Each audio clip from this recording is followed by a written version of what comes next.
But yeah, I don't want to hold you guys. I know there's probably more people coming, but they just have to watch the replay to catch whatever they miss. But if you guys are ready, we can get started. Sure. Yep. Perfect, man. So once again, this is dress for the season, spring and summer edition, right? Because we already done the fall and winter. The thing with spring and summer is that you, like me and my friend was talking about it yesterday. Like in the winter, you can bundle up, but it's like in the summer, there's absolutely nothing that you can do. If it's like that hot and you're outside, there's nothing you can do unless, even if you were to strip, you're still going to be hot as hell.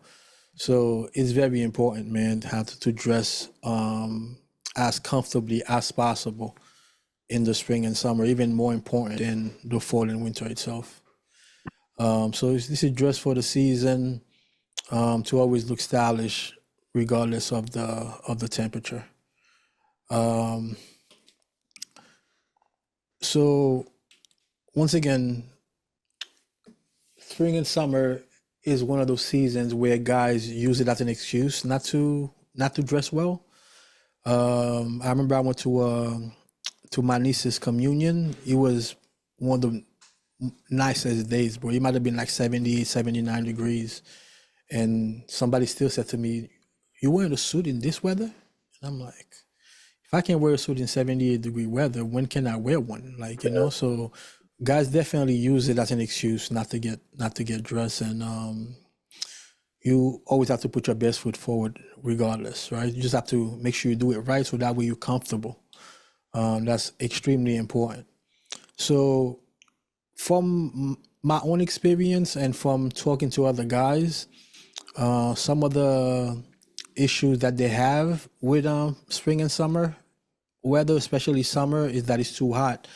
Not that it's too hot, but they're too hot in their clothes, right? So that's something that that's an issue that a lot of guys have. It's a real issue, but like I said, people do use it as an excuse not to dress well. But if it's hot, it's hot, right? There's no such thing as clothes with AC in them. So if it's really hot, you'll still be hot. The key is to be as comfortable as you can be in that climate. Question. Mm-hmm. Is it the season, the weather, or the circumstances? So that's mean if I'm going to a wedding, whether it's 100 degree, I will wear a suit. Yes. So If I'm going that's to a beach party, whether it's 4 degree, I'm gonna dress for a beach party. yeah, exactly. I mean, you still have to dress for the occasion, but guys use the excuse of the weather not to even dress for the occasion. So of course, there are weddings that are more casual, right? Like if it's an outdoor wedding, that's more casual. Maybe you don't have to wear a tie or something like that. But not wearing a tie is not really going to save you if you're not wearing the right fabrics, which is what we're going to get into. But yeah, what I'm saying is people should still dress for the occasion regardless of the weather, right? Hopefully, it's not an outdoor wedding in 100-degree weather. You know what I mean? Right. The second issue that a lot of guys have when it comes to summer is that they're unsure of what material they should get, right? I think fall and winter materials are probably more common. Like guys are used to hearing tweed and flannel, I think, more than they're used to hearing about what's the best material for spring and summer. I could be wrong about that, but I feel like that's the case. The third thing that a lot of guys have issues with when it comes to spring and summer is that the lightweight fabrics that they want to wear or they hear that are good to wear for that type of climate or temperature is going to wrinkle too much. And that one is a good it's a good point actually, because the lighter the fabric, the less body it has, and it can definitely get more wrinkled, you know. So that's definitely something. But we'll talk about how you can counteract that.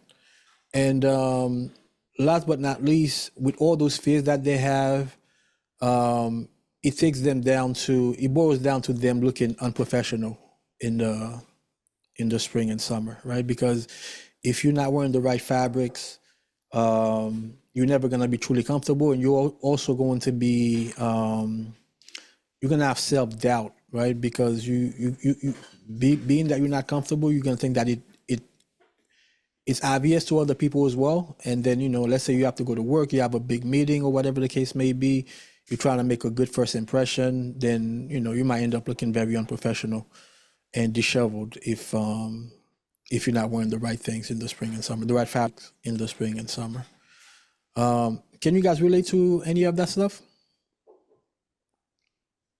Cool. Yeah. All right. So instead of actually, before we even get to the other side, man, quick story time. April 2016, wedding in Jamaica for my one of my wife's best friends. My wife was actually in the wedding party, so it's an outdoor wedding on the beach in Jamaica. I'm from Haiti, so I'm used to that kind of weather, right? But it's almost like I kind of forgot how the weather could be. The good news is it's not as humid as here, but it's pretty hot, right? But it wasn't even like in the 90s. It was like in the high 80s, you know? And also the wedding, even though it was an outdoor ceremony, it was like at sundown, like, you know, so the sun was going down. So it wasn't like the hottest that it was that day, you know? So as you can see, even though the picture is not the best quality wise, but you can see how the sun is going down. Beautiful wedding, right? So back then, 2016, I only was really started doing it right in 2015. So, you know, even though I knew how to dress better than everybody else I was around, but I was still pretty new. And I didn't really dress for the season. I didn't really start dressing for the season until like 2017 with like flannels and stuff like that, really. And actually, no, I had flannel before, even before classic menswear, but it wasn't really done like with taste. It was more like I got lucky. I got a flannel suit back in 2011. But anyway, 2017 is I started to dress for the season that I was in. But so 2016 here, I'm wearing a 4-season suit, right? And I'm saying to myself, okay, it's a wedding on the beach, so I'm just gonna go tieless, right? I should be good. Okay, so only like 88, 89 degrees. I should be fine. Well, I wasn't fine. Okay. Outside of any kind of physical activity like sports, I've never sweated that much in my life, bro. You know. So as soon as the ceremony was over, went back to the room. I'm like, yo, this is insane. And can you guys see the sweat in that picture? Yeah, I can. Yo, I, it just didn't make any sense, bro. I'm like, this is absolutely ridiculous. Do I have another pic? Look. Oh yeah. Wow. Wow. Wow. You sweat right Yeah, through. yeah, and I don't think I'm like somebody who sweats heavily like that, you know what I'm saying? Like I'm regular, you know what I mean? But yeah, this is what happened to me in Jamaica back in 2016. Now, for most people, if that were to happen to them, they probably would ever wear a suit again, right? For any kind of occasion like that in the summertime. But the problem was I wasn't dressed for the season. You know what I'm saying? So, and like I said, I've never sweated like that before, ever. You know, unless I'm playing some kind of sports. So that was crazy to me. You know, so that's when I realized this can't possibly be it. You know, there got to be a way that you can dress for the season. Like I said, it wasn't like 100 degrees out there. It was only in the high 80s. There was no reason for that to happen. More pictures of my sweaty shirt just looking absolutely unprofessional. Like it was so bad. Wow. But anyway, right? So instead of guys just being too hot in the spring and summer, they want to be comfortable in their clothes, right? They want to be comfortable in their clothes in the spring and summer. That's one of the goals that guys want to accomplish, right? The next thing, instead of not knowing what fabrics to pick, they're like confused about what to pick. They always want to be able to know what are the correct fabrics I should be wearing in the spring and summer. That's the goal that a lot of guys have.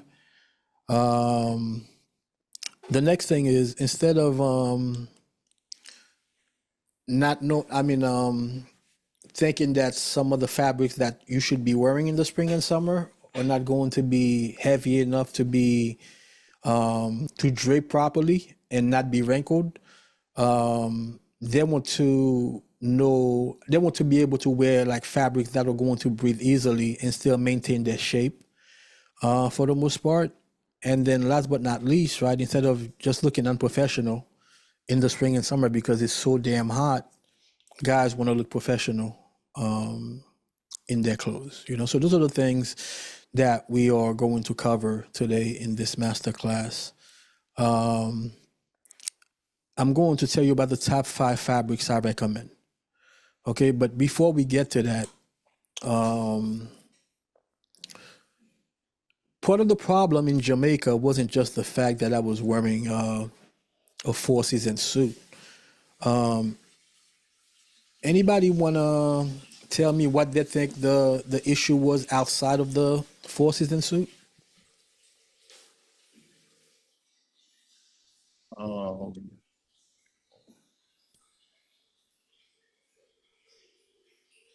What do you mean? You Like, said the sun was going down?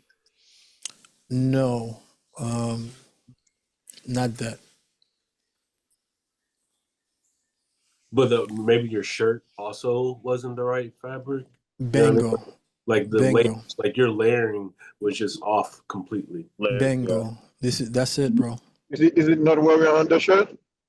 No, I actually was wearing an undershirt. I always wear an undershirt, but it was so it's a combination of things. So when you are dressing for the season, all the layers are important, starting with the layer that's closest to your body, right? So like you mentioned, the undershirt, I was just wearing a regular undershirt. What I mean by regular undershirt is nowadays I wear these wick, what are they called?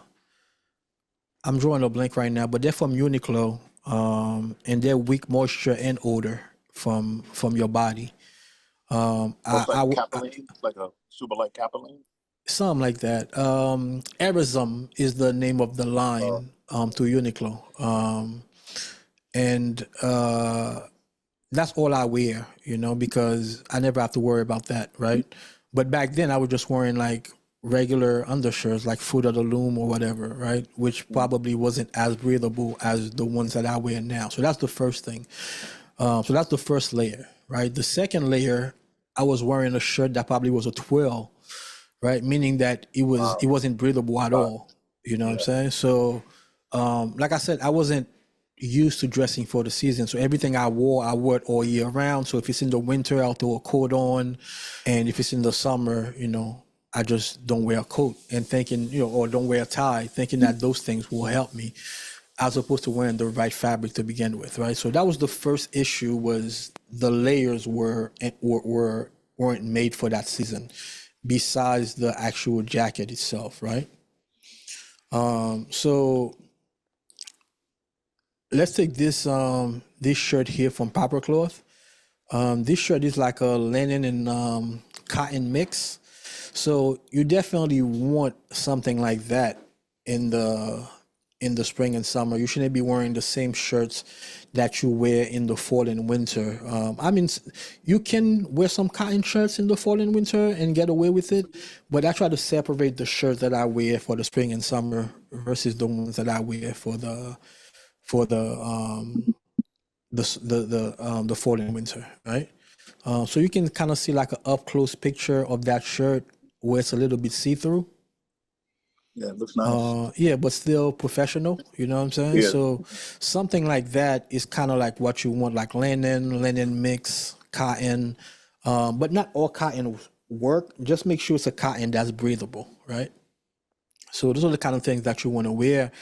On a more business casual look, like if you're wearing a sport coat like what I'm wearing right now with the OCBD, for example, you can wear seersucker shirts. Now, a lot of people, I didn't know for a long time myself that there was any such thing as seersucker shirts, but there are such a thing as seersucker shirts, and companies like Proper Clothes do carry them. So even up close picture, you can see that this is a seersucker fabric, right? People are not used to seeing seersucker in shirting, but that is a thing, and they're like extremely light and breathable. I wouldn't wear them with a suit and tie because of the wrinkled texture of seersucker, especially with a shirt in a shirt. But you can, I guess, you can, if it's like a real summer suit, you can get away with it. But me, usually, I don't wear a tie. I do like the way that I'm dressed right now, with a half side jacket and a button down shirt. Like I wouldn't wear a tie, you know. But those are the type of shirts that I would recommend for the spring and summer. Any questions?